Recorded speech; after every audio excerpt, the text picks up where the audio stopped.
Assalamualaikum warahmatullahi wabarakatuh. Alhamdulillahilladzi arsala rasulahu bil huda wa dinil haq liyudhhirahu 'alad dini kullihi wa kafa billahi syahida wa asyhadu an la ilaha illallah wahdahu la syarikalah wa asyhadu anna Muhammadan abduhu wa rasuluhu la nabiyya ba'dah.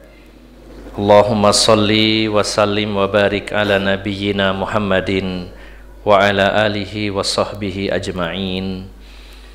Ya ayyuhalladzina amanu taqullaha haqqa tuqatih wa la tamutunna illa wa antum muslimun, amma ba'd. Bapak-bapak dan ibu-ibu yang dimuliakan Allah Subhanahu wa ta'ala, alhamdulillah kita berkumpul kembali di dalam majelis ilmu. Khususnya kita bersama-sama sedang mempelajari bab yang sangat penting, yaitu tentang akidah, tepatnya tentang tauhid. Karena kajian yang kita kaji atau kitab yang kita kaji adalah Kitabut Tauhid, atau dalam syarahnya Fathul Majid, syarah Kitabut Tauhid.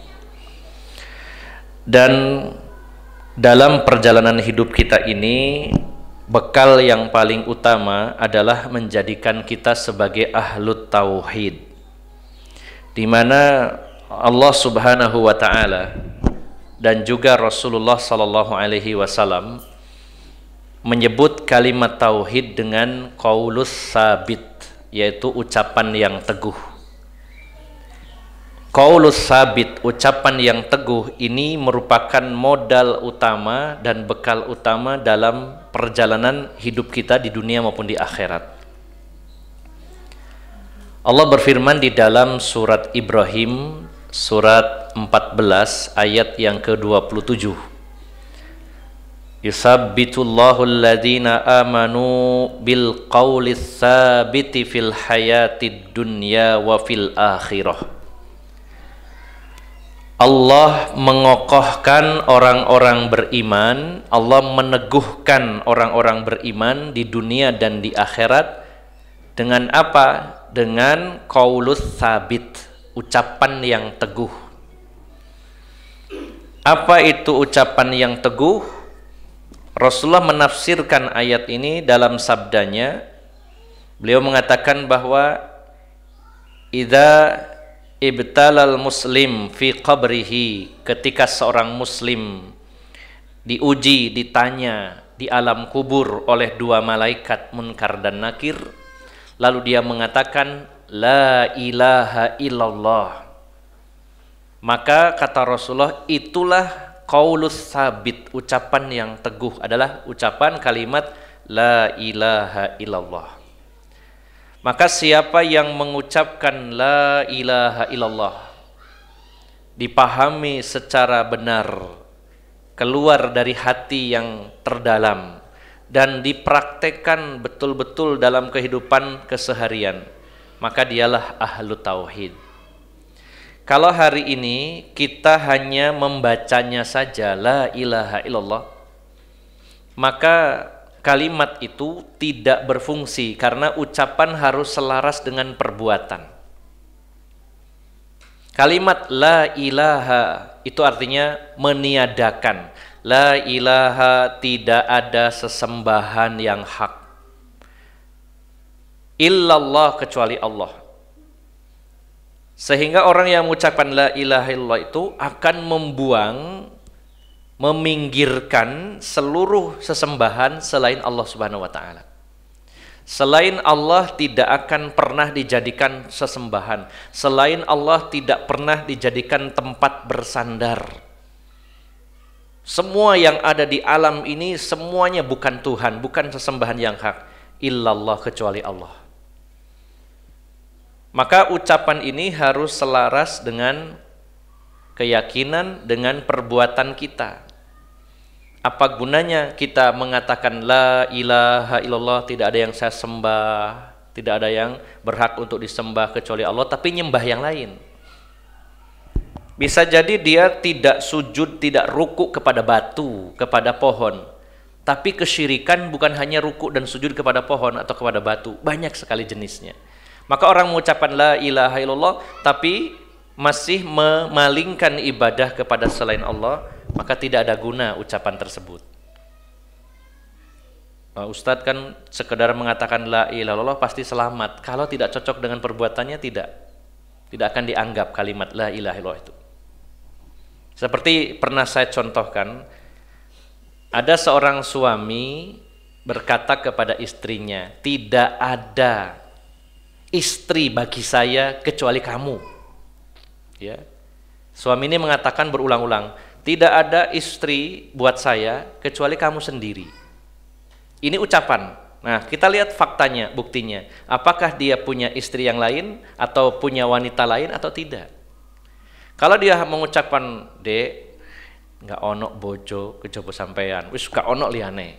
Tapi ternyata di luar sana punya istri yang lain atau punya nun sewu selingkuh kepada wanita lain. Kira-kira walaupun dia ngomong 100 kali, 1000 kali, kita akan percaya nggak dengan omongannya? Kalau faktanya dia ternyata punya yang lain. Sama dengan orang mengucapkan la ilaha illallah ribuan kali, tidak ada sesembahan selain Allah, tapi dia minta kepada selain Allah. Dia menyembelih binatang kurban dipersembahkan untuk sing bau rekso. Katanya ibadah untuk Allah. Inna sholati wa nusuki wa mahyaya wa mamati lillahi rabbil alamin. Sesungguhnya solatku, korbanku, menyembelih binatang kurban, hidupku dan matiku hanya untuk Allah. Tapi faktanya dia memberikan persembahan kepada selain Allah. Misalkan mau bangun jembatan atau mau bangun gedung, harus nyembelih kerbau atau sapi atau kambing, kepalanya dipendem ke situ. Ya.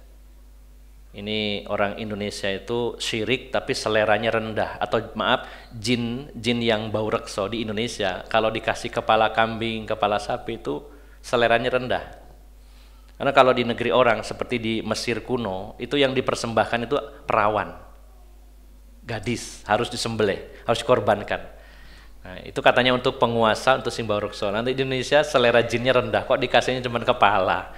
Aduh, kepala kambing, kepala sapi, kepala kerbau. Kalau di negeri orang sama-sama syiriknya, yang dipersembahkan ngeri. Gadis perawan yang masih suci belum tersentuh dikorbankan. Sama-sama kesyirikannya. Maka ibu-ibu, bapak-bapak yang dimuliakan Allah Subhanahu wa taala, kita ngaji sebentar di sini, cuman 1 jam atau mungkin kurang dari itu. Ini sangat penting, terutama yang kita pelajari masalah tauhid. Kita harus paham betul dan kita harus menjadi ahlu tauhid. Ini adalah modal utama kita. Kalau sudah modal utama dipegang, yang lainnya nanti ngikuti, melengkapi. Kalau modal utamanya saja sudah tidak dapat, maka alamat kehidupan kita sengsara di dunia, bahkan juga terlebih-lebih di akhirat. Orang yang berbuat syirik, tauhidnya kacau, hidupnya pun kacau, banyak rasa takut. Orang bertauhid, takutnya hanya kepada Allah saja. Nggak takut Nyi Roro Kidul, nggak takut Nyi Blorong, nggak takut Nyi Roro Lor, ya, dan lain-lainnya, nggak takut. Ya. Wah, bukan berarti kita sombong, nantang-nantang, tapi orang yang bertauhid, dia cuma takut kepada Allah, yang lainnya sama, makhluk seperti kita. Justru kalau kita takut diganggu oleh makhluk-makhluk itu, minta tolongnya kepada Allah yang menciptakan mereka, bukan kita minta tolongnya kepada mereka. Orang yang tidak punya tauhid atau tauhidnya kacau, hidupnya juga kacau. Banyak sudah pengorbanan dan biaya serta waktu dia luangkan, dia korbankan hanya untuk berbuat dosa yang terbesar, yaitu syirik. Kalau nyembelih kerbau, kepalanya kan nggak mungkin beli kerbau kepalanya saja, Pak, ya, harus 1 ekor. Pak, tak tempil ya, ndak setok ya sampean gawon awake, ya nggak kan mungkin, tetap 1 ekor dibeli, ya. Ya. Jadi kita akan sama-sama belajar, bapak-bapak, ibu-ibu. Ini momen atau waktu yang sangat penting bagi kita bersama-sama belajar tentang tauhid dan lawannya tentang syirik. Ini modal utama harus kita pegang. Ini adalah qaulus sabit, ucapan yang teguh yang akan membuat kita teguh di dunia, di alam kubur dan di alam akhirat. Pada pagi hari ini sudah menjelang siang, mohon maaf jadi menunggu karena tadi salah sasaran ya. Saya datang ke rumah Mas Arif.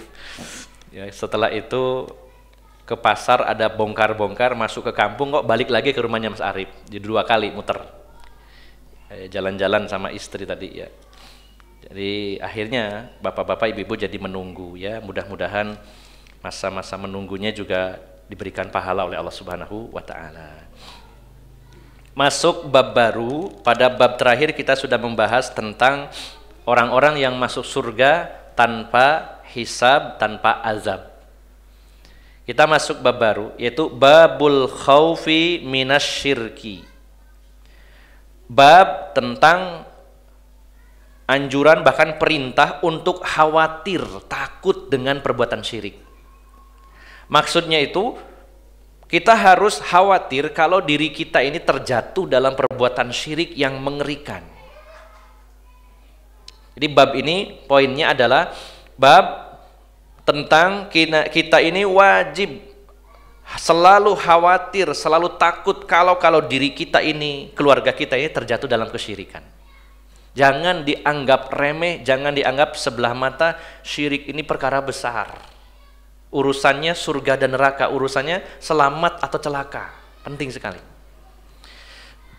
Wa qaulullahi azza wa jal, dan firman Allah Subhanahu wa taala dalam surat An-Nisa, ada 2 dalam surat An-Nisa ayat 48 dan 116, diulang 2 kali dalam surat tersebut. Surat An-Nisa surat 4 ayat 48 dan 116.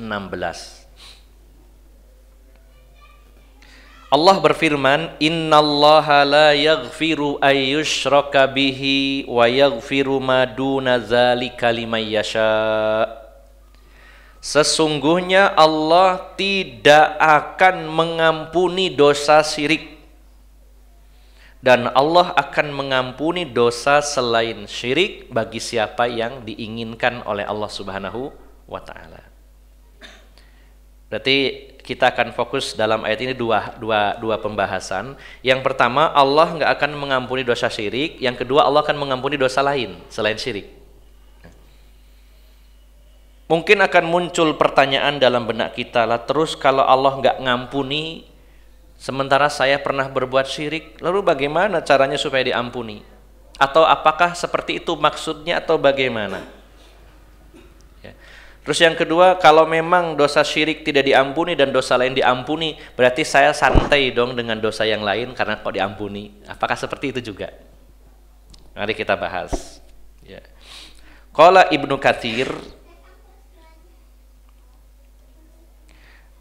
Katsir berkata, Imam Ibnu Katsir dalam tafsirnya, akhbara ta'ala annahu la yaghfiru ayyushraka bihi. Allah Subhanahu wa taala memberitahukan kepada kita bahwasanya Allah tidak akan mengampuni dosa syirik. Ai la yaghfiru li 'abdin laqiyahu wa huwa musyrikun. Bahwasanya Allah tidak akan memaafkan, Allah tidak akan mengampuni bagi hambanya yang bertemu Allah nanti sementara dia termasuk orang yang musyrik, orang yang menyekutukan Allah Subhanahu wa taala. Sudah dijelaskan di awal dulu bahwa syirik itu adalah sarful ibadati li ghairillah, memalingkan ibadah kepada selain Allah. Harusnya kita beribadah kepada Allah, dia arahkan kepada yang lain. Atau bisa jadi ibadahnya kepada Allah sekaligus kepada selain Allah. Dengan kata lain, mendua, mentiga, dan seterusnya. Bisa jadi banyak sesembahannya. Jadi bisa saja dia tidak menyembah Allah tapi menyembah yang lainnya, atau gabungan dia menyembah Allah tapi juga menyembah yang lain. Maka bisa jadi menimpa seorang muslim, dia mengaku beribadah kepada Allah tapi di sisi lain juga beribadah kepada selain Allah Subhanahu wa taala. Ini adalah perbuatan syirik. Sehingga dalam hadis Nabi SAW mengatakan, an taj'alallaha niddan wa huwa khalaqaka, menjadikan tandingan atau membuat tandingan saingan bagi Allah sementara Allah yang menciptakan kamu. Bahasa mudahnya adalah menduakan, walaupun sebenarnya bisa lebih dari dua ya, tapi istilah saja bahwa dia memalingkan ibadahnya kepada selain Allah Subhanahu wa taala. Atau dua-duanya, ya menyembah Allah tapi juga menyembah yang lainnya. Dan makna ibadah itu luas, bukan hanya sholat, bukan hanya puasa, tapi luas. Termasuk menyembelih binatang kurban, termasuk berdoa, termasuk istighosah, tawakal, khauf, roja, ya, mahabbah dan lain-lain. Nanti akan kita rinci jenis-jenis syirik itu apa saja. Yang jelas di awal bab ini kita pahami dulu bahwa syirik itu memalingkan ibadah kepada selain Allah atau menjadikan saingan-saingan buat Allah. Kita membuat tandingan-tandingan seperti Allah Subhanahu wa taala. Siapa yang berbuat syirik berjumpa dengan Allah, maka Allah tidak akan mengampuninya. Wa yaghfiru ma duna dzalik wa yaghfiru ma duna dzalika liman yasha. Ini masih menafsirkan ayat yang disampaikan oleh Imam Ibnu Katsir.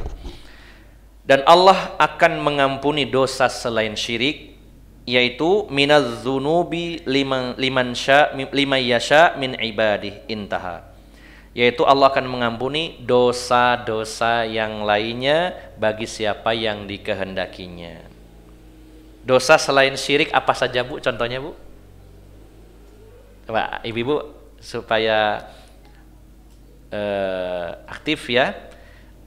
Allah tidak mengampuni dosa syirik, tapi mengampuni dosa yang lain. Nah, dosa yang lain itu contohnya apa, Bu? Dari saya nyebutkan, Ibu? Apa, Bu? Banyak sekali dosa. Wah, kalau panjenengan tidak tahu, hati-hati nanti terjatuh dalamnya. Tahu mungkin tapi sungkan. Apa saja, Bu? Silakan, Bu. Gibah. Gibah niku napa? Ngerasani. Nah, dosa kecil apa dosa besar? Dosa besar, ya. Apalagi dosa besar. Banyak Bu, membunuh, berzina, mencuri, merampok, korupsi, ya. Dalam kitab Al-Kabair Imam Az-Zahabi menulisnya ada 70-an. Nah, jenengan hafal berapa kira-kira? Ada 70 dosa, banyak. Nah, kalau panjenengan bisa menyebutkannya 7, cuma 10% ya dari kitab tersebut ya. Nah, tadi cuma berapa, Bu? Banyak sekali ya. Nah, sekilas kalau kita tidak mendalaminya seolah-olah wah kalau begitu orang berbuat syirik tidak ada maaf, dan kalau sudah terlanjur syirik berarti tidak mungkin selamat. Nah, kita rinci dulu Bapak Ibu jamaah sekalian yang dimuliakan Allah Subhanahu wa taala.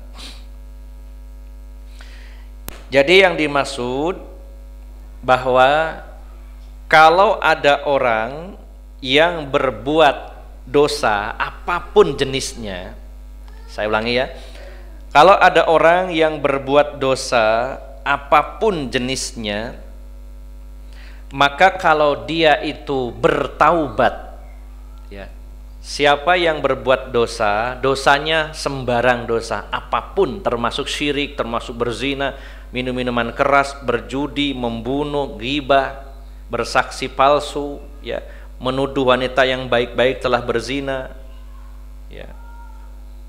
Kemudian juga termasuk di dalamnya seperti menggambar makhluk hidup dan lain-lain, banyak dosa-dosa besar yang disebutkan oleh para ulama. Nah, siapa yang melakukan dosa apapun dosanya termasuk syirik, kalau taubat pasti Allah ampuni, pasti Allah ampuni kalau tobatnya benar, tobatnya memenuhi syarat, tobatnya taubatan nasuha. Harus yakin dosa apapun termasuk syirik, kalau taubat pasti Allah ampuni. Dalilnya banyak, salah satunya dalam surat Az-Zumar ayat 53. Dalam surat Az-Zumar ayat 53. Qul ya ibadiyalladzina asrafu ala anfusihim la taqnatu min rahmatillah Innallaha yaghfiruz dzunuba jami'a. Innallaha yaghfiruz dzunuba jami'an. Katakan wahai Muhammad, wahai hamba-hambaku, Allah kata Allah, wahai hamba-hambaku yang telah melampaui batas atas diri mereka. Wahai hambaku di antara kalian yang bergelimang dalam dosa, la taqnatu, jangan putus asa. Jangan putus asa dari rahmat Allah, jangan putus asa dari kasih sayang Allah. Kalau ada orang yang berbuat dosa, walaupun banyak dosanya, jangan putus asa. Karena ada orang itu terlanjur banyak dosanya, akhirnya putus asa, wis kadung terlanjur basah, ya sudah mandi sekali. Itu jadi nyanyi dangdut itu. Ya, terlanjur basah, ya sudah mandi sekalian. Artinya wis kadung dosaku wakeh, gak mungkin diampuni, wis diterus-terus noy, malah ditambahi. Nah, itu namanya orang putus asa. Ya wislah, ben Allah nyiksa aku ya mlebu neraka ya wis kadung kakean dosa ya gak mungkin dimaafkan. Maka ini putus asa. Allah melarang, wahai hamba-hambaku yang telah melewati batas, wis bergelimang dalam berbagai macam dosa, jangan putus asa dari rahmat Allah. Lalu Allah menegaskan, innallaha yaghfiruz dzunuba jami'a. Sesungguhnya Allah akan mengampuni dosa semuanya, semua dosa. Nah, yang jadi muncul pertanyaan adalah, di ayat ini Allah mengatakan Allah akan mengampuni semua dosa, tapi di ayat yang tadi Allah tidak mengampuni dosa syirik. Kan sepertinya bertolak belakang, sepertinya bertentangan. Katanya Allah, aku akan mengampuni dosa semuanya, termasuk syirik. Tapi di ayat tadi, Allah gak akan mengampuni dosa syirik. Terus maksudnya bagaimana? Kalau kita tidak ngaji, atau ngajinya separuh-separuh, salah satu ayat saja yang dibaca, maka akan terjadi kesalahpahaman yang besar. Ya, jadi harus jelas maksudnya. Kalau ada dua ayat yang sepertinya bertentangan, atau ada dua hadis sahih sepertinya bertentangan, atau ayat dengan hadis sepertinya bertentangan, maka langkah yang pertama yang diambil adalah thoriqatul jam'i, mengkompromikan dua dalil. Jangan dibuang dua-duanya atau dibuang salah satunya, dikompromikan. Ya. Nah, jadi yang dimaksud Bapak Ibu jamaah sekalian, kalau ada orang berbuat dosa, apapun dosanya, termasuk syirik, lalu dia taubat dengan sebenar-benar taubat, memenuhi syarat-syaratnya, maka Allah akan mengampuninya. Tetapi kalau ada orang berbuat dosa, lalu meninggal dan belum taubat sama sekali, barulah Allah akan rinci dosanya apa. Kalau dosa syirik, dia belum taubat, Allah nggak akan ampuni. Tapi kalau dosa yang lain belum taubat, ala masyiatillah. Di sini katakan, ya, dijelaskan di sini bahwasanya li'annallaha ta'ala akhbara annahu la yaghfiruhu liman lam yatub minhu wa ma dunahu minadz-dzunubi fa huwa dakhilun tahtal masyiah insya'a ghafarahu liman laqiyahu bih wa insya'a azabahu bih. Wadzalika yujabu lil abdi syiddatul khaufi minasyirki alladzi hada sya'nuhu indallah li'annahu aqbahul qabi wa adlamul zulm. Saya jelaskan.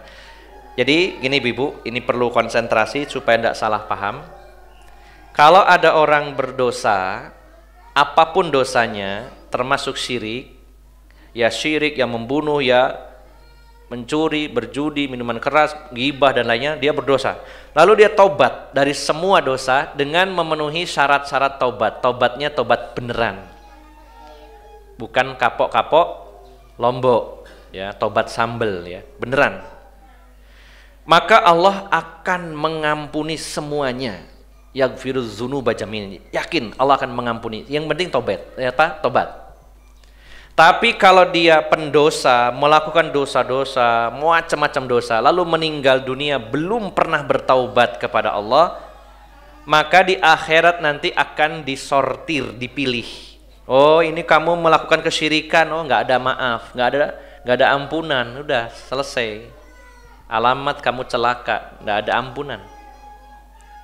Oh, ini kamu melakukan dosa tapi bukan syirik, pernah berzina, pernah mencuri, pernah korupsi dan lain-lainnya. Nah, tunggu dulu. Kata Allah, bisa jadi Allah maafkan, bisa jadi Allah siksa dulu, tapi dia akan nantinya diangkat dari neraka. Ada masa tahanan, masa kurungan di neraka, disiksa. Tapi di neraka nggak cuma dikurung ya, tapi disiksa, Pak. Kalau orang di penjara belum tentu disiksa ya, dikurung aja. Walaupun itu tersiksa juga ya. Tapi di neraka disiksa. Jadi kalau ada orang berbuat dosa lalu taubat, Allah ampuni. Tapi kalau dia belum taubat, nanti di akhirat akan dirinci dulu dosanya apa. Kalau dosanya syirik, tidak ada maaf, tidak ada ampunan. Tapi kalau dosa selain syirik, maka terserah Allah mau mengampuni atau mau menyiksanya. Tapi kesimpulannya berarti ibu-ibu, bapak-bapak sekalian, kita harus taubat ya, setiap saat, setiap hari. Bukankah Rasulullah SAW yang Allah jamin surga, yang Allah ampuni dosanya yang lalu dan yang akan datang, beliau bertaubat kepada Allah, beristighfar kepada Allah sampai 100 kali dalam sehari. Kira-kira kalau saya dan panjenengan itu dijamin, Mas sampean tak jamin surga, dosamu tak ampuni, kira-kira gimana sikap kita? Nyantai, wis oleh fasilitas mesti mlebu swarga, santai. Tapi Rasulullah tidak. Dosa beliau yang lalu dan yang akan datang dijamin surga, tapi beliau istighfar, bertaubat sehari semalam lebih dari 70 kali, dalam hadis yang lain 100 kali. Ya. Beliau mengatakan, la astaghfirullah wa atubu ilai fil yaum aktsar min sab'ina marrah. Saya ini, kata Rasulullah, dalam sehari semalam istighfar dan taubat kepada Allah lebih dari 70 kali. Bahkan sampai 100 kali dalam sehari. Ya Allah, aku bertaubat kepadamu, aku memohon ampunan kepadamu. Terus itu sampai 100 kali. Nah, kita ini yang banyak dosanya dan tidak ada jaminan diampuni, berapa kali dalam sehari semalam itu istighfar dan taubatnya? Ya. Istighfar mek sak wayah-wayah tok ya, sesekali ya. Rasulullah rutin setiap hari 70 sampai 100 kali ya. Nah, maka di sini dijelaskan tadi wajib bagi setiap hamba untuk memiliki rasa takut yang besar terhadap perbuatan syirik. Jadi kita ini banyak pikiran ya Bapak Ibu jamaah sekalian, mikir macam-macam ya dalam kepala kita itu, mikir anak, mikir bojo, anak nakal, kadang bojone melok nakal pisan ya, kadang karo-karone nakal, waduh wis kurung mikir no ekonomi, ki beras kok podo munda, minyak goreng ya, waduh gurung bayar SPP sekolah iki, wis mikir no anak-anak repot, bapak ya tolah-toleh mbek rondo misalkan ya, contoh, wah semacam-macam lah pikiran kita tuh. Tapi jangan lupa ya, justru pikiran kita harus terporsir, tersita lebih banyak, memikirkan nasib kita di akhirat. Saya ini jatuh pada kesyirikan enggak ya? Kalau yang tadi sebagai manusia dipikir, tapi jok nemen-nemen biasa mawon ya. Ya dipikir, namanya juga manusia. Kalau nggak mikir itu bukan manusia. Ya. Kayak binatang ya, binatang itu nggak terlalu banyak pikiran. Pokoknya dino iki isok mangan, isok kawin, wis mari ya. Coba mesti hewan-hewan itu nyari makan ya seperlunya saja. Pokoknya hari ini kenyang ya udah selesai, walaupun sisanya banyak ya sebiarkan. Seperti saya contohkan gampang-gampangannya codot niku ya. Akan buah, mau wilih sing mateng, kerikit-kerikit wis waret ya wis lah, dibuang, dipek sing duwe wite poh, diiris bagian bekasnya apa codote, soalnya codote pinter isok milih sing mateng. Kalau kita masih meraba sing mateng sing di codot ku pinter pilih, tapi setelah kenyang ya sudah selesai. Menelu ya opo yang meneh dolek maneh Wis gak usah mikir. Kalau codot begitu. Makanya nek kepingin gak mikir dah dia codot ya. Wis gak mikir. Kalau orang masih mikir nopo, saiki wareg tapi meneh mangan opo tak gowo tak gembol. Ya, begitu manusia. Nah, maka wajar kalau manusia itu mikir anak, mikir istri, mikir suami, mikir duit, mikir macam-macam, pikirannya banyak. Sampai uannya metuk terus mikir soalnya ya. Nah, tapi ya itu semuanya akan selesai kalau kita sudah meninggal dunia, selesai semuanya. Ya. Nek kita sudah meninggal terus gak akan mikir ya opo SPP-nya arek-arek nggak ada. Ya, sudah selesai. Tapi yang akan kita selesaikan di hadapan Allah adalah kita ini sudah bertauhid atau belum, kita ini melakukan kesyirikan atau tidak. Ini yang fatal. Sehingga bolehlah kita mikir yang lain, tapi ini kewajiban bagi kita adalah benar-benar asyadul khauf, benar-benar takut. Ya Allah, saya itu takut kalau saya berbuat syirik. Dan kalau takut tidak ngomong toh, oh ya Allah saya takut syirik, belajar. Oh apa sih syirik iku ya? Kok sampai bahaya koyok ngono ya? Sampai Allah nggak akan memaafkan. Sementara dosa lain saja, membunuh saja itu besar dosa itu, tapi Allah maafkan. Berzina itu dosanya besar sekali, tapi Allah maafkan. Tapi syirik kok kenapa tidak? Ada apa dengan syirik? Nah, dipelajari, ditanyakan, dibahas. Jangan-jangan saya ini telah berbuat syirik. Ini yang dimaksud ya dalam ayat tadi. Ini sebuah peringatan penting bagi kita bahwa Allah itu mengampuni dosa lain, tapi dosa syirik tidak. Itu di akhirat nanti kalau belum tobat. Kalau sudah bertaubat, maka semuanya akan diampuni oleh Allah Subhanahu wa ta'ala. Kemudian tambahan, Bapak Ibu jamaah sekalian, wa fil ayah raddun alal khawarij al mukaffirina bidzunub wa alal mu'tazilah al qailina bi anna ashabal kabairi yukhalliduna finnar wa laysu indahum bimu'minina wala kufar. Nah, ini juga pelajaran bahwa ada salah satu aliran sekte dalam Islam yang bernama Khawarij. Kelompok Khawarij yang suka mengkafir-kafirkan muslim lainnya diantaranya.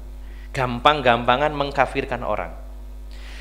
Maka orang-orang Khawarij mengatakan bahwa pelaku dosa-dosa besar itu telah kafir keluar dari Islam.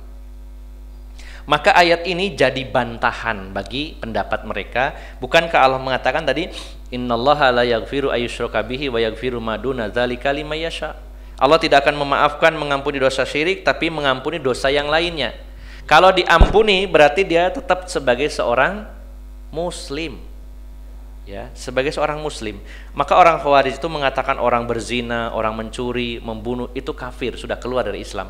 Maka dalam akidah Ahlus Sunnah wal Jamaah, orang yang melakukan dosa besar tanpa menghalalkan, ya, tetap menganggapnya haram, dan dia melakukan dosa besar, dia masih muslim, ya, dia masih beragama Islam, tidak sampai keluar. Sementara orang Mu'tazilah, kelompok Mu'tazilah mengatakan bahwa pelaku dosa-dosa besar itu kekal di dalam neraka, cuman dia tidak kafir, tidak mukmin. Aneh lagi ya. Jadi kalau ada orang Islam melakukan dosa besar, kata orang Mu'tazilah, manzilah bainal manzilatain. Satu posisi di antara dua posisi. Orang mukmin kalau melakukan dosa besar, dia tidak mukmin, tidak kafir, tengah-tengah. Wah, ini bingung juga. Nah, saya tanya ibu-ibu, Bu, kalau ada orang muslim ya, Islam ya, orang Islam melakukan dosa besar, contohnya berzina, tapi dia meyakini zina ini haram, tapi dia melakukannya. Menurut ibu-ibu, dia masih muslim atau kafir? Muslim, ya kan, muslim. Nah, ini akidah Ahlus Sunnah. Tapi orang Khawarij mengatakan kafir itu, keluar dari Islam. Nah, orang Mu'tazilah, salah satu kelompok lagi mengatakan yo enggak kafir, yo enggak mukmin. Terus di mana posisi tengah-tengah? Yo diarani kafir, dia masih mukmin, tapi diarani mukmin kok dia melakukan dosa besar, tengah-tengah. Tapi anehnya ketika ditanya, lalu kalau enggak mukmin, enggak kafir, nanti di akhirat bagaimana nasibnya? Oh, masuk neraka dan kekal selama-lamanya. Lah kalau masuk neraka kekal selamanya ya mending kafir sekalian ya. Jelas gitu ya. Nah, ini pemahaman yang rancu. Tetapi dalam akidah kita, orang Islam melakukan dosa besar dan dia menganggap itu dosa dan haram, tapi dia melakukannya, maka dia muslim yang fasik, muslim tapi melanggar, muslim tapi tidak taat kepada Allah Subhanahu wa taala, tetap muslim. Ini dalilnya dalam ayat tadi. Kita lanjutkan lagi tentang betapa besarnya anjuran Allah dan Rasulullah SAW agar kita ini takut dengan perbuatan syirik. Di dalam surat Ibrahim, surat 14 ayat 35.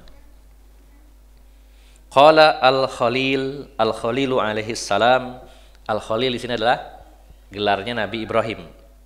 Khalilullah. Salah satu doa Nabi Ibrahim berbunyi, ini potongan ayat, wajnubniya wa baniya an na'budal asnam. Dan jauhkanlah aku dan anak keturunanku dari menyembah berhala atau menyembah sesembahan selain Allah Subhanahu wa taala. Jadi Nabi Ibrahim itu sangat khawatir dengan dirinya dan juga dengan anak-anaknya. Nah, coba ibu-ibu yang dimuliakan Allah Subhanahu wa taala, kita ini dibandingkan Nabi Ibrahim jauh Bu levelnya. Nabi Ibrahim itu nabi yang termasuk ulul azmi. Digelari Abul Anbiya, bapaknya para nabi. Digelari Khalilullah, kekasihnya Allah. Ruhnya saja ditempatkan oleh Allah di langit yang ketujuh. Pada peristiwa Isra Mi'raj, Rasulullah bertemu ruhnya Nabi Ibrahim di langit ketujuh. Kalau kita diletakkan di mana nih ruh kita nanti?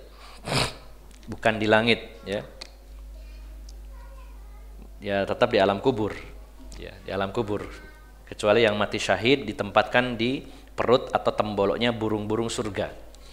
Nah, Nabi Ibrahim saja seorang nabi yang sangat terkenal, beliau itu loh masih khawatir dengan dirinya dan anak-anaknya kalau berbuat syirik, maka kita harusnya lebih khawatir lagi. Karena apa? Kesyirikan di sekitar kita begitu banyak sekali. Kita harusnya khawatir. Jangan-jangan saya melakukannya. Jangan saya terjatuh. Jangan-jangan anak saya yang melakukan. Rasa khawatir ini akan membuahkan hasil, yaitu kita hati-hati, waspada, dan kita mau belajar. Jadi sebenarnya perasaan khawatir dan takut itu tidak selalu negatif. Justru orang kalau nggak punya rasa takut, nggak pernah punya khawatir, jadinya sembrono. Mbak, kalau orang itu takut kepada Allah, pasti dia akan hati-hati. Takut kepada syirik, dia juga hati-hati, tidak sembrono. Takut kepada istri, ya juga nggak sembarangan. Wedi bojoku, ngelirik titik, wedi, ya. Nah, contohnya begitu. Karena takut, kalau nggak punya rasa takut malah bahaya, ya, sembrono orang itu. Jadi tidak semua rasa takut itu jelek.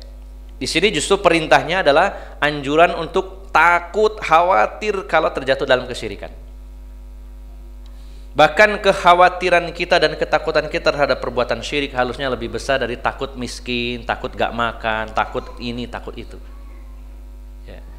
Harus lebih besar takut kita kalau kita terjatuh dalam perbuatan syirik.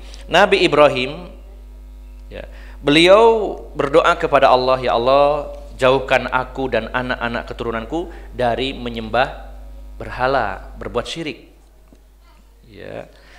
Termasuk Nabi Yakub ketika akan meninggal dunia. Nabi Yakub ini cucu ya dari Nabi Ibrahim.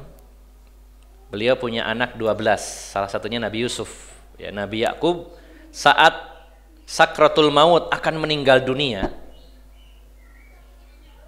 apa yang ditanyakan oleh Nabi Yakub saat menjelang wafatnya? Beliau mengatakan kepada anak-anaknya, wahai anak-anakku, ma ta'buduna mim ba'di. Kalau saya nanti meninggal anak-anak, apa yang akan kalian sembah? Oh, mau meninggal masih kober nanyakan ke anak-anaknya. Udah, anak-anak, nek aku mati, sampean kau nyembah sopo? Ditanyakan. Karena saking khawatirnya nanti anak-anaknya berbuat syirik. Tapi kebanyakan orang sekarang akan meninggal dunia, apa yang dikatakan, ditanyakan, ma ta'kuluna mim ba'di, apa sing arep kon pangan marinnya ini aku mati. Nah, kebanyakan begitu. Waduh, aku nek mati ki bojoku mbek anakku mangan opo yo? Selama ini sing dolek duit aku. Nah, itu yang dipikirkan. Padahal itu sudah ditanggung oleh Allah Subhanahu wa taala, enggak usah khawatir. Ada lagi yang akan meninggal dunia, nanya istrinya, "Dek, nek aku mati sampai rabi maneh po enggak?" Ada lagi yang seperti itu, macam-macam lah yang ditanyakan. Ya. Atau sebaliknya yang istrinya, "Nek aku mati mas sampai rabi maneh apa ora?" Nah, itu yang ditanyakan itu. Hal-hal urusan dunia. Padahal mesti rabi maneh ya mati gak ro sebabano gak ro ya. Seandainya sudah mati ya. Nggak ada wis mari mati ketok waduh bojone rabi maneh, enggak. Sudah di alam kubur urusannya sendiri sudah. Maka para nabi termasuk Nabi Yakub akan meninggal dunia saja, yang ditanyakan ma ta'buduna min ba'di, wahai anak-anakku kalau aku mati apa yang akan kalian sembah? Apa jawaban dari anak-anaknya? Qalu na'budu ilahaka wa ilaha abaika. Yang akan kami sembah adalah Tuhan engkau wahai ayah, dan Tuhan kakek-kakek saya, Tuhannya Nabi Ibrahim, Nabi Ishak, dan engkau Nabi Yakub, yaitu Allah Subhanahu wa ta'ala. Jadi harus ada perhatian khusus, mikirkan diri kita dan keluarga kita dari perbuatan syirik, harus hati-hati. Apalagi kita hidup di Indonesia, di Pulau Jawa yang notabene banyak adat, banyak tradisi yang masuk dalam kategori syirik, kesirikan. Apalagi nun sewu, mayoritas penduduk kita termasuk juga pemerintah mendukung, bahkan harus dilestarikan bahwa ini kearifan lokal, Mas Arif gitu, katut ya, kearifan lokal. Jadi kan sangat ngeri harusnya kalau orang tidak paham, ya ini tradisi nenek moyang harus dilestarikan, ternyata berbuatan syirik. Bagaimana ketika upacara larung? Larung itu upacara tahunan, biasanya di bulan Muharram, yaitu upacara persembahan untuk penguasa Laut Selatan, yaitu Nyi Roro Kidul, dengan cara menghanyutkan ya tumpeng, ya ada biasanya kepala kerbau tadi itu dihanyutkan di Laut Selatan. Kalau nggak dihanyutkan nanti hasil tangkapan ikan bakal sedikit dan akan ada bencana. Jadi dilestarikan. Itu acaranya besar-besaran, didukung oleh pemerintah setempat, kemudian dianggap sebagai lokasi atau acara-acara yang merupakan kekayaan lokal untuk dijadikan tempat wisata. Berdatangan orang ya mengabadikan momen tersebut padahal momen kesyirikan. Nah, ini sangat mengerikan. Harusnya kita khawatir. Ya, Nabi Muhammad SAW khawatir dengan beliau dan para sahabatnya. Nabi Ibrahim khawatir dengan dirinya dan anak-anaknya. Nabi Yakub juga demikian. Kita harusnya lebih khawatir lagi. Ya. Kemudian hadis yang sebagai penutup dalam bab ini, yaitu hadis yang diriwayatkan di sini dari Abdullah, tidak disebutkan perawinya di sini. Saya cari dulu ini. Rasulullah sallallahu alaihi wasallam bersabda, wa fil hadis akhwafu ma akhafu alaikum asyirku al-asghar. Fasu'ila anhu faqala ar-riya. Rasulullah pernah bersabda, sesuatu yang paling aku takutkan atas kalian adalah syirik kecil. Ditanya beliau, apa itu syirik kecil? Ar-riya, yaitu riya. Rasulullah waktu itu mengatakannya di hadapan para sahabat Nabi Shallallahu Alaihi Wasallam. Ya. Coba yang kalau kita pikirkan, Rasulullah itu mengatakannya kepada para sahabat, di mana para sahabat itu orang yang terbaik dalam generasi Islam atau generasi terbaik dalam Islam. Para sahabat itu teman-temannya Rasulullah yang Allah pilih di antara hamba-hambanya, manusia pilihan para sahabat itu. Tapi Rasulullah saja masih khawatir. Aku sangat khawatir atas kalian. Kalian di sini adalah para sahabat. Wahai para sahabat, saya tuh sangat khawatir kalian terjatuh dalam perbuatan syirik kecil. Apa itu syirik kecil? Riya. Riya itu artinya ingin dilihat, ingin dipuji. Ibadah tapi tujuannya bukan karena Allah, ingin dilihat, ingin dipuji, dan itu termasuk syirik yang kecil. Jangan dilihat kata kecilnya, tapi syirik ini ya, syirik kecil. Kenapa? Karena ibadah itu harusnya niatnya untuk Allah, nah ini niatnya untuk orang lain. Dipamerkan untuk orang lain, maka ini termasuk syirik. Ya. Dan yang terakhir dalam hadis riwayat Bukhari dari Ibnu Mas'ud, Rasulullah bersabda, "Man mata wa huwa yad'u min dunillahi niddan dakhalan nar." Dalam hadis Bukhari, Rasulullah menyatakan, siapa saja yang mati dan dia beribadah kepada selain Allah atau dia menyeru selain Allah sebagai tandingan, maka dia pasti masuk neraka. Siapa yang meninggal dalam keadaan syirik, dia masuk neraka. Ya. Begitu pula dalam hadis riwayat Muslim dari Jabir bin Abdullah, Rasulullah bersabda, "Man laqiyallaha la yusyriku bihi syai'a dakhalal jannah wa man laqiyahu bisyirkin bihi syai'an dakhalan nar." Siapa yang bertemu Allah tidak berbuat syirik dengan sesuatu apapun, maka dia pasti masuk surga. Dan siapa yang bertemu dengan Allah tapi dia berbuat syirik, maka dia akan masuk neraka. Jadi ibu-ibu, bapak-bapak yang dimuliakan Allah Subhanahu wa taala, urusan syirik ini urusan keselamatan. Siapa yang terbebas dari kesyirikan, dia selamat. Siapa yang terjatuh dalam kesyirikan, maka dia celaka dan dimasukkan ke dalam nerakanya Allah Subhanahu wa taala. Maka hendaknya kita selalu meluangkan waktu dan pikiran kita untuk mengetahui secara detail tentang syirik ini agar kita terhindar darinya. Dan insya Allah pada pembahasan-pembahasan selanjutnya dari kitab ini, yang seperti saya sampaikan, 70% membahas tentang jenis-jenis syirik, ya, dan 30%-nya, mungkin sekitar 30%-nya membahas tentang tauhid, ya. Kenapa? Karena saking takutnya kita terjatuh dalam kesyirikan, kita harus mempelajarinya. Ya. Orang itu supaya tidak tertipu, maka harus mempelajari bagaimana cara orang menipu, tapi bukan untuk menipu orang lain, supaya tidak tertipu. Ya. Kita pelajari orang nih kalau mencuri itu gimana ya caranya, kok bisa masuk rumah, oh seperti ini, seperti ini. Nah, kita bisa mengantisipasinya. Begitu pula orang ketika mengerti ilmu percopetan, dia akan susah untuk dicopet. Biasanya dari pengalaman, ya. Saya sudah berkali-kali mau dicopet tapi keburu ketahuan. Jadi kadang-kadang satu tim ada 4 orang. Biasanya di tempat yang agak sulit berdesakan, di mikrolet saya itu pernah. Tiba-tiba ada 1 orang kejang, gitu ya. Jadi konsentrasinya terpecah. Begitu lihat yang kejang, saya pegang dompet saya. Karena sudah paham ini ada apa ini. Beneran ada tangan yang nyasar ke tangan saya, tetap pegang. Lapo mas, gitu kan. Lapo sampean. Terus setelah itu tangan saya dilepaskan, terus saya berdoa, ya Allah. Orangnya takut. Ngapunten jenengan nyantri teng pundi, ngono, takut didoakan. Padahal saya cuman gertak aja berdoa. Gitu. Di depannya dia saya doakan. Padahal doanya juga bukan doa jelek ya. Akhirnya orangnya takut. Apunten jenengan mondok teng pundi, minta maaf saya ya sama teman-teman nggak jadi nyopet gitu, sama. Ya Allah. Bahkan pernah juga ditarik tas saya mau dirampok di kereta api, orangnya banyak 15 orang. Ditanyai, "Opo isine?" Al-Qur'an, dikembalikan nggak jadi. Jadi banyak cara gitu ya, yang penting kita nggak berbohong. Dan salah satu triknya adalah kalau copet itu naruh jarum di dompet atau di saku.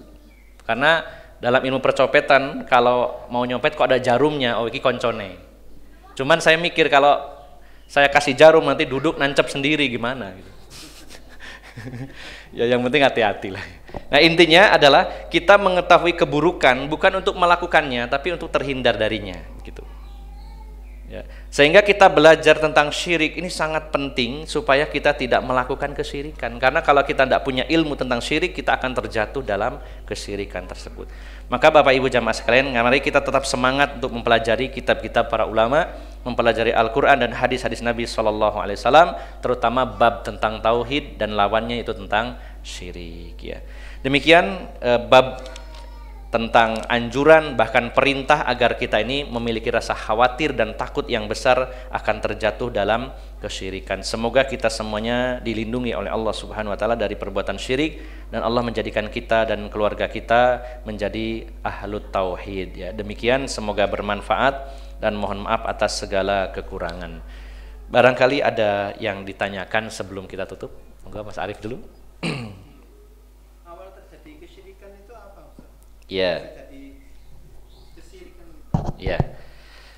Pada dasarnya manusia itu diciptakan Allah dalam keadaan tidak berbuat syirik. Asli watak manusia itu adalah bertauhid. Ya. Sebagaimana Rasulullah bersabda, kullu mauludin yuladu alal fitrah. Kullu mauludin yuladu alal fitrah. Setiap bayi yang lahir dilahirkan dalam keadaan fitrah, suci, yaitu bertauhid kepada Allah. Karena di alam ruh dulu kita sudah komitmen di hadapan Allah walaupun kita tidak menyadarinya. Ketika Allah bertanya, alastu birabbikum, bukankah aku ini Tuhanmu? Kita menjawab, qalu bala syahidna. Ya wahai Tuhanku, engkau adalah Tuhan kami. Sehingga manusia itu lahir ke dunia ini dalam keadaan tidak berbuat syirik, dia bertauhid kepada Allah Subhanahu wa taala. Maka begitu pula Nabi Adam diturunkan ke bumi ini bersama istri beliau dan juga anak keturunannya selama kurun 1000 tahun itu tidak berbuat syirik sama sekali. Sehingga syirik itu sesuatu yang baru, sesuatu yang datang dari luar, bukan dari pembawaan manusia sebenarnya. Pembawaan manusia, Allah seolah sudah menyisipkan dalam diri manusia untuk bertauhid, cuman dari luar, pengaruh luar, datanglah kesyirikan itu. Maka pertama kali muncul kesyirikan adalah di zaman Nabi Nuh alaihi salam. Ketika 5 orang solih, Wad, Suwa, Yagus, Ya'uq, Nasr ini meninggal, dikubur, kemudian di atas kuburannya dibuatkan patung-patung mereka sebagai monumen, sebagai kenang-kenangan, supaya anak-anak keturunan mereka, generasi setelahnya mengambil ibrah, pelajaran, mencontoh orang-orang soleh itu. Dibuatkanlah patung-patungnya. Tapi saat kebodohan merajalela, mereka jauh dari ilmu, syaitan membisikkan, akhirnya mereka menyembah 5 patung itu. Dan itu berlanjut dari zaman ke zaman terus sampai hari ini, bahkan sampai hari kiamat. Dan semakin dekat dengan gerbang kiamat, kesyirikan semakin besar. Jadi kalau ada orang protes, Mas wis gak usum Mas ngaji tauhid, ngaji syirik, iki lho sampean sing didepi sampean ngomong muslim. Ada yang seperti itu. Gak usah Mas ngaji tauhid. Kita lah udah Islam bisa mengucapkan la ilaha illallah, gak berbuat syirik. Rasulullah menegaskan dalam sebuah hadis, beliau bersabda, la taqumus sa'atu hatta talhaqa qabailu min ummati bil musyrikin, min ummati bil musyrikin. Tidak akan terjadi kiamat sampai engkau menjumpai kelompok-kelompok dari umatku, yaitu umat Islam, kembali berbuat syirik, sampai hatta ta'budal ausan, sampai mereka kembali menyembah berhala. Ya. Bahkan dalam hadis yang lain, tidak akan terjadi kiamat sampai engkau mendapati biduan wanita, para penyanyi, para artis bergoyang-goyang, megal-megol di depan Dzulkhulasah, yaitu salah satu berhala. Ya. Jadi wanita-wanita Bani Daus. Ya. Dan itu sudah berulang kali terjadi di daerah situ, di Saudi. Ya. Jadi para wanita penyanyi itu goyang-goyangkan pantatnya begitu, kemudian terjadilah kesyirikan di wilayah tersebut, dan itu sudah terjadi berulang kali. Nah, Rasulullah mengatakan tidak akan terjadi kiamat sebelum kaum muslimin itu sebagian dari mereka kembali menyembah berhala. Jadi semakin banyak orang berbuat syirik, sehingga dakwah tauhid harus digencarkan, dan mempelajari tauhid, mempelajari syirik ini adalah perkara yang sangat penting, dan tidak usah terpengaruh dengan ucapan orang bahwa kita sudah muslim, gak usah bahas-bahas syirik, gak usah bahas tauhid. Kita sudah bertauhid, gak berbuat syirik. Faktanya orang yang mengaku Islam dan mengucapkan la ilaha illallah sampai detik ini masih banyak yang berbuat syirik. Sehingga kesyirikan itu bermula awalnya dari penghormatan yang berlebih-lebihan kepada tokoh-tokoh yang disucikan. Gulu ya istilahnya, berlebih-lebihan dalam sampai mengkultuskan para tokoh-tokoh tersebut, sehingga dijadikan sesembahan selain Allah atau dijadikan perantara antara dirinya dengan Allah Subhanahu wa taala. Ya, demikian wallahu a'lamu bishawab. Ada lagi pertanyaan ibu-ibu? Sudah jelas, Bu? Sampun? Alhamdulillah kalau sudah jelas, kita akhiri kajian pada pagi hari atau menjelang siang ini dengan doa kafaratul majelis. Bila ada kebaikan semoga Allah tambahkan, bila ada kesalahan semoga Allah maafkan. Aqulu qawli hadza wa astaghfirullah li wa lakum wa akhiru da'wana anil hamdulillahi rabbil alamin. Subhanakallahumma wa bihamdika asyhadu an la ilaha illa anta astaghfiruka wa atubu ilaik. Wassalamu alaikum warahmatullahi wabarakatuh.